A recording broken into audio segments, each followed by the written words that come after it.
जब एक भक्त ने शिवजी की निंदा की। एक सच्ची प्रेरणादायक कथा। एक बार कैलाश पर्वत पर भगवान शिव ध्यान मग्न होकर बैठे थे और मां पार्वती उनके पास विराजमान थीं। ध्यान की अवस्था में भी शिवजी के मुख पर हल्की मुस्कान थी। ये देखकर पार्वती जी को आश्चर्य हुआ। समाधि समाप्त होने पर उन्होंने पूछा, स्वामी, आज आप ध्यान में भी मुस्कुरा रहे थे, इसका क्या कारण है? महादेव बोले, पार्वती, मैं अपने एक भक्त और उसकी पत्नी की बात सुनकर मुस्कुरा रहा था। उन्होंने बताया कि मृत्युलोक में उनका एक परम भक्त ब्राह्मण है जो उनके मंदिर का पुजारी है। वो अपनी पत्नी के साथ मंदिर के पीछे एक छोटी सी कुटिया में रहता है। वो दिन रात शिवजी की सेवा करता है।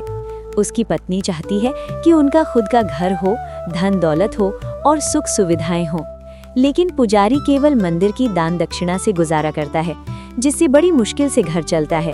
वो रोज शिवजी से अपनी पत्नी का सपना पूरा करने की प्रार्थना करता रहता है।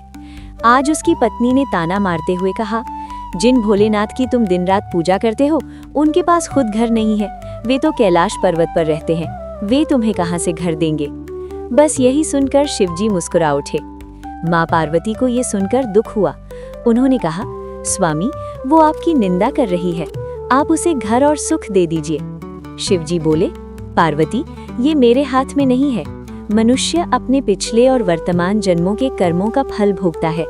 ये मृत्युलोक कर्म भूमि है। बिना कर्म भोगे कोई सुख नहीं मिलता। फिर शिवजी ने बताया कि ये ब्राह्मण पिछले जन्म में एक साहूकार था जो लोगों की जमीन, गहने और पशु गिरवी रखकर उन्हें हड़प लेता था। उसकी पत्नी भी उस धन का उपयोग करती थी। इसी कारण इस जन्म में उसे घर नहीं मिल सकता। उसकी पत्नी भी उसी कर्म का फल भोग रही है, लेकिन इस जन्म में वो मेरी भक्ति कर रहा है, इसलिए उसके कष्ट कम हो गए हैं और उसका जीवन शांति से चल रहा है। जब कर्मों का हिसाब पूरा होगा तब उसे सब मिलेगा। पार्वती जी ने पूछा, तो जो आपकी निंदा कर रही है उसका क्या? शिवजी बोले, जैसे जैसे कलयुग बढ़ेगा, मनुष्य भक्ति छोड़कर ईश्वर की निंदा करने लगेगा।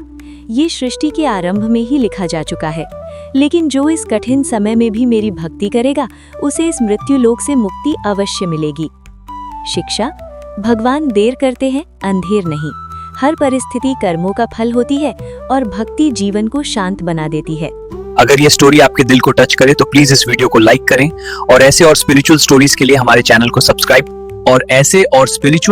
के लिए हमारे चैनल को सब्सक्राइब करें।